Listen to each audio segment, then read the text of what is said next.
Hey everybody, I'm going to do a really quick couple of note slides with you guys. Sorry I'm gone today, but I'm heading out to North Dakota with Phoebe to check out her college. She's actually in the room with you right now because she's a track meet, but I got to get dogs to a kennel and stuff. So thanks for watching this. Get down these slides. I know the beach theme probably seems pretty weird, but with spring break coming up, hoping for nice weather, which I don't think we're going to get over spring break. So, you guys took the American Revolution test during the last class. Today, what I'm going to do is I'm going to have you guys get started on the War of 1812. When you get done doing these notes, there's a reading guide for the War of 1812 and the War with Mexico. A few questions on each one. That's in a post either above this or below this, depending on how I decided to load things. So what we're going to do is we're going to start looking at the War of 1812. A lot of people refer to the War of 1812 as America's second war for independence because we're fighting against Britain again. And a lot of people believe that had we lost, potentially we could have lost ourselves back to the British. I don't necessarily know if that's what would have happened. We may have lost some land. I'm not sure exactly what would have happened if it went the other way, but obviously we all know that we won. All right, so we're going to do a couple of intro slides here if this thing wants to cooperate with me. All right, so the introduction, and I'm just going to click out the whole slide for you here. There we go. Obviously, and we'll go through the years. The War of 1812 actually goes from 1812 to 1815, which makes no sense. Why they call it the War of 1812 then. But from a time perspective, about 30 years or so have passed since the revolution. The country's had enough time to get, I'm going to go with established, but things haven't exactly been perfect. We've survived some difficulties in getting started. There were definitely some difficulties in the government. Obviously, political tension among those founding fathers broke everything into two political parties that we kind of know today. They're a little bit different. We still had some struggles with the British, and we're having some problems on the frontier with native tribes who, if you remember back to the Treaty of Paris from the Revolution, the native tribes were not consulted and their land was ceded to the United States, but the tribes had never been part of that agreement, so they were bitter, and there was a lot of tension on the frontier and a lot of difficulties out that way. And take in mind, back then the frontier was from the Appalachian Mountains to the Mississippi River, so it's a little weird to think about it like that. But the country is alive and kicking, relatively young in respect to a lot of places in the world, but only about 30 years. Tension between the United States and England was very high. There was actually a brief time after the revolution where things were actually relatively, I'm not going to go as smooth, but were functional. In the course of basically from 1800 to the War of 1812 broke out, there were a number of problems. We'll look at on the next slide. But some of those problems, most of those problems focused on the idea of trade and shipping. You see, the British were a maritime country, meaning they were a shipping country. A lot of manufacturing, a lot of goods being shipped around the world, a lot of things being brought by the British from their colonies to other places in the world. And they were really restricting trade and charging the United States high tariffs to trade in their country and basically handicapping our ability to trade with other places in the world, making things more difficult. And then you have this idea of impressment. Now, impressment is a fancy word for like involuntarily, I don't want to say enslaving because I don't know if that's the right word, but voluntarily forcing Americans to serve in the British Royal Navy. The British would board American merchant vessels looking for British sailors that had defected, but then oftentimes would take other capable sailors off the boats and force them to join the British Royal Navy. We looked at that as a form of international kidnapping. The British, well, they didn't really see it that way. They said, oh, we only took people that were ours. We didn't take anybody else. We don't know who you're talking about. We don't know who Steve Johnson is. We've never seen a Steve Johnson, because they would send American sailors that they impressed to places like the Indian Ocean, as far away from the United States as they could to cover that up. Now, the next slide is actually going to be the last one we're going to look at today. Again, I wanted to keep this simple for you. Remember, if I went too fast, you can always stop, pause, and rewind if need be to get the notes down.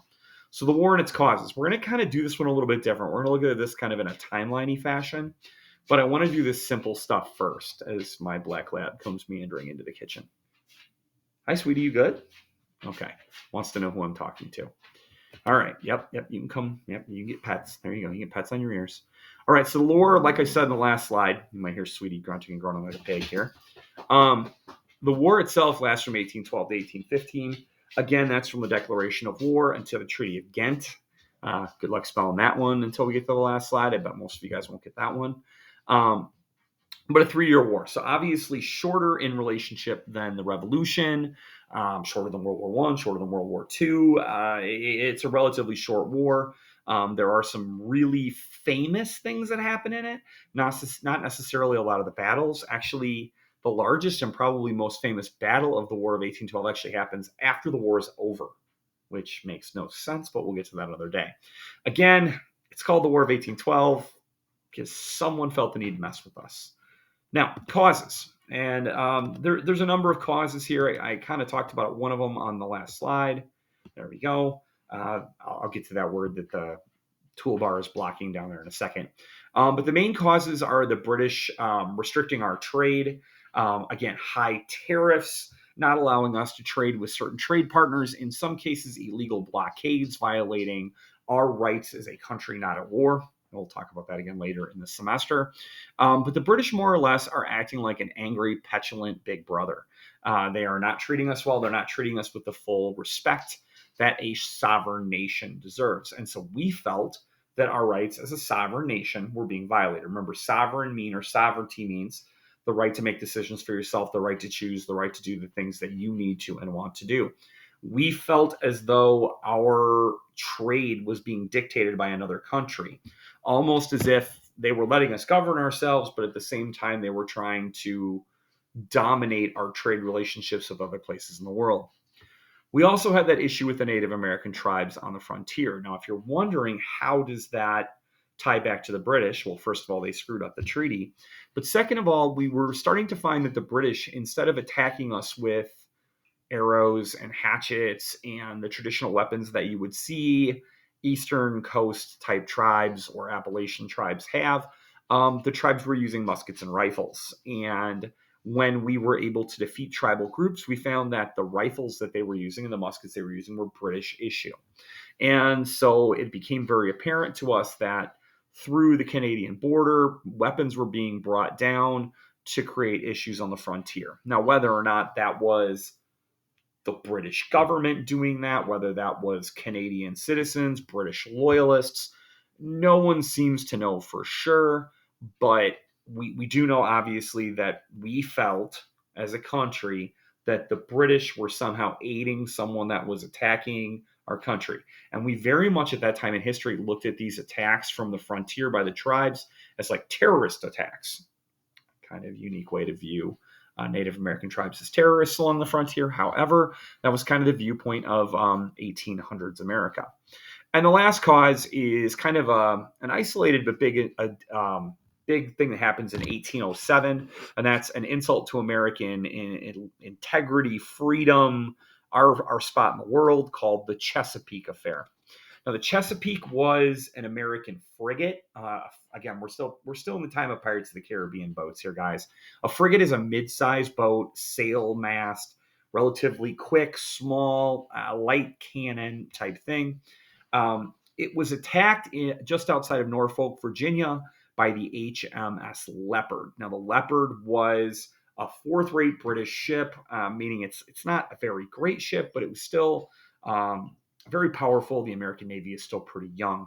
And the crew of the Leopard chased or pursued the Chesapeake outside of Norfolk and then fired on it a couple of times. And when it got close enough, they did the classic, if you've ever seen a pirate movie, where they hook the boat, pull them next to each other, and the members of the Leopard boarded the Chesapeake looking for deserters from the British Royal Navy. Again, we had that major issue with impressment of sailors that's up there at the third bullet point that I kind of skipped over, but we talked about on the last slide. We not only took this as a violation of the rights of those sailors with the impressment, but we also looked at this as an attack upon the American Navy. Now, that happens in 1807, and it's kind of one of those things where there's a mixed apology, and it's a point of tension that keeps coming up over the next chunk of years as the country keeps going forward and having problems with the British. Now, Again, if you got that all in your notebooks, that's great. This stuff's going to be relatively important because usually I ask some kind of question about causes or something on things. And then obviously I'm probably going to ask you about the years of the war. Now, with the rest of the time you have left today, get started on that reading guide. It's not due today, but I would appreciate it if you guys would use the time well. If you have any questions, you can chat me. Probably doing something, getting ready to go, or even in my car.